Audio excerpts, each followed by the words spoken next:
Hello friends, legal and social awareness के एक और शानदार एपिसोड में आप सभी का बहुत बहुत स्वागत है। मैं करीम अहमद सिद्दीकी एडवोकेट। साथियों, आपको पता है कि आजकल डाउरी के केसेस दिन पर दिन बहुत ज़्यादा बढ़ते जा रहे हैं। देश के विभिन्न हाई कोर्ट्स के साथ साथ देश की सर्वोच्च अदालत सुप्रीम कोर्ट के द्वारा लगातार इस बात को लेकर के चिंता जाहिर की जा रही है। मैं भी समय समय पर हाई कोर्ट्स के जजमेंट्स और सुप्रीम कोर्ट के जो लैंडमार्क जजमेंट इस संबंध में आ रहे हैं उन पे आप वीडियो बनाकर आपको जानकारी देता रहता हूं। अभी पिछले दिनों इलाहाबाद हाई कोर्ट के एक बेंच ने भी सेक्शन 3 डाउरी प्रोहिबिशन एक्ट जो होता है, जिसमें दहेज लेना और देना दोनों अपराध है, उसको लेकर के एक बहुत ही ज़बरदस्त जजमेंट पारित किया और उत्तर प्रदेश सरकार के लिए बहुत ही महत्वपूर्ण गाइडलाइंस जारी की। तो दोस्तों, आज के इस एपिसोड में इलाहाबाद हाई कोर्ट के उसी जजमेंट के बारे में बातचीत करने जा रहा हूं। बहुत महत्वपूर्ण जानकारी है, जुड़े रहे आखिरी तक। देखते हैं कि पूरा मामला क्या था और फाइनली इलाहाबाद हाई कोर्ट के द्वारा किस तरीके की गाइडलाइंस इशू की गई है। साथियों, इलाहाबाद हाई कोर्ट की एक बेंच के द्वारा एक मामले की सुनवाई की जा रही थी। 482 number 10631/2024 Ankit Singh and 3 other state of UP. इस मामले की सुनवाई करते हुए इलाहाबाद हाई कोर्ट के जस्टिस महोदय के द्वारा कहा गया कि sizeable number of litigations arising out of dowry prohibition act 1961, dowry prohibition act 1961 यानी डीपी एक्ट के तहत एक बहुत भारी संख्या, ह्यूज क्वांटिटी में मुकदमेबाजी हो रही है। आप देखते होंगे कि किसी भी मैट्रिमोनियल विवाद के चलते जब दहेज के मुकदमे किए जाते हैं तो 498A आईपीसी के साथ साथ 3/4 डीपी एक्ट की धारा को भी लगाया जाता है।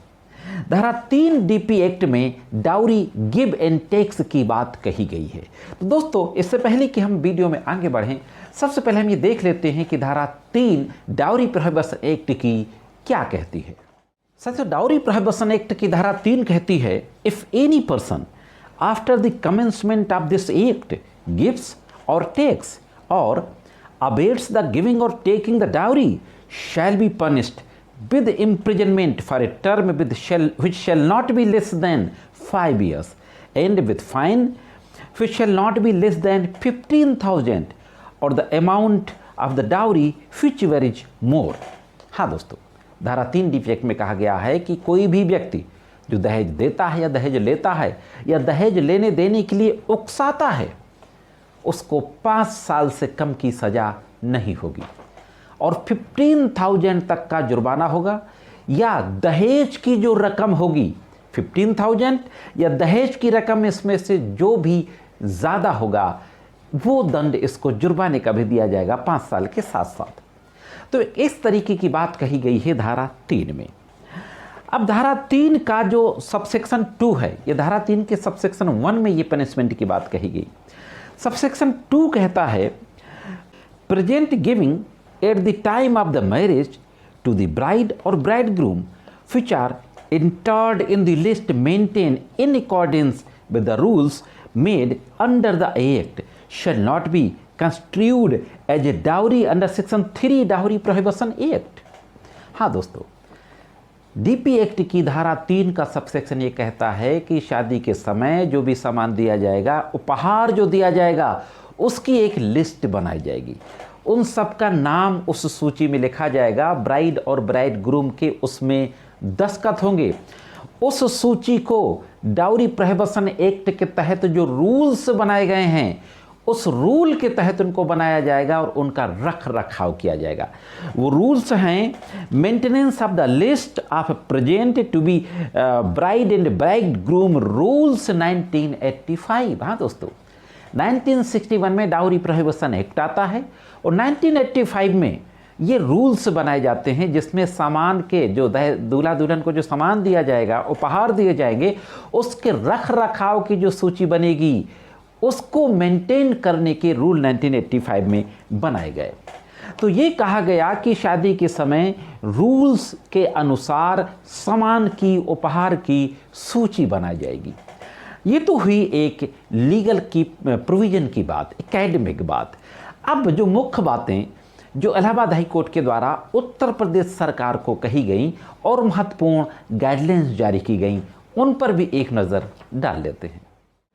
साथियों, डीपी एक्ट के सेक्शन 8 में कहा गया है कि state government dowry prohibition officer को अपॉइंट करेगी। तो इलाहाबाद हाई कोर्ट बेंच ने कहा उत्तर प्रदेश सरकार के लिए कि स्टेट गवर्नमेंट ये बताए अभी तक कितने डाउरी प्रोहिबिशन ऑफिसर अपॉइंट हुए और अगर नहीं हुए तो क्यों नहीं हुए। दूसरी बात कही गई कि एफिडेविट दाखिल करे उत्तर प्रदेश सरकार हाई कोर्ट के समक्ष कि स्टेट में कितने डीपीओ ऑफिसर हैं। साथ ही साथ कहा गया कि क्या इस नियम के अनुसार अधिकारियों द्वारा गिफ्ट उपहार जो दिए जाते हैं शादियों में, क्या उनकी सूची बनाई जा रही है और उस सूची को कब्जे में लिया जा रहा है। रूल्स के अनुसार जो 1985 के रूल्स जिनका जिक्र मैंने अभी किया, उन रूल्स के अनुसार क्या उस सूची का रख रखाव किया जा रहा है, ताकि बदले में विवाह में जो दिए गए सामान हैं, उपहार हैं, अगर विवाद होता है तो उनको दहेज के रूप में इस्तेमाल ना किया जा सके। इसी के साथ ये भी कहा कि धारा 3(2) का अक्षरशः मूल भावना के साथ लागू किया जाना जरूरी है, ताकि नागरिक तुच्छ मुकदमेबाजी का विषय ना बने। दोस्तों, तो ये महत्वपूर्ण गाइडलाइंस जारी करते हुए स्टेट गवर्नमेंट को कहा गया कि एफिडेविट हाई कोर्ट में दाखिल करे कि डीपीओ डाउरी प्रोहिबिशन ऑफिसर का अपॉइंटमेंट क्यों नहीं हुआ तो कितने का हुआ। डाउरी प्रोहिबिशन ऑफिसर्स शादी के समय दहेज के सामान की सूची, उपहार की सूची बन रही है कि नहीं बन रही, उसको अपने कब्जे में ले रहे हैं कि नहीं और मेंटेन कर रहे हैं कि नहीं। इस तरीके की बातें कहते हुए ये महत्वपूर्ण दिशा निर्देश उत्तर प्रदेश सरकार के लिए जारी किया गया। साथियों, इस मामले में अभी भी आगे सुनवाई होनी है। देखते हैं कि आगे क्या होता है। फाइनल जब सुनवाई होगी उसकी भी जानकारी लेकर मैं आपके बीच में हाजिर हूँगा। तो यह थी दोस्तों एक महत्वपूर्ण जानकारी कैसे लगी कमेंट्स करके जरूर बताएं। मेरे द्वारा जो जानकारी दी जाती है आपको अच्छी लगती हो तो वीडियो को लाइक और शेयर करते रहा करें। अगर आप चैनल में नए हैं, वीडियो को पहली बार देख रहे हैं, चैनल को सब्सक्राइब नहीं किया तो सब्सक्राइब करके बेल बटन को हिट करके ऑल पे सेट कर दें। आज के इस एपिसोड में सिर्फ इतना ही। मिलते हैं किसी अन्य एपिसोड में कानून की कुछ अन्य जानकारियों के साथ।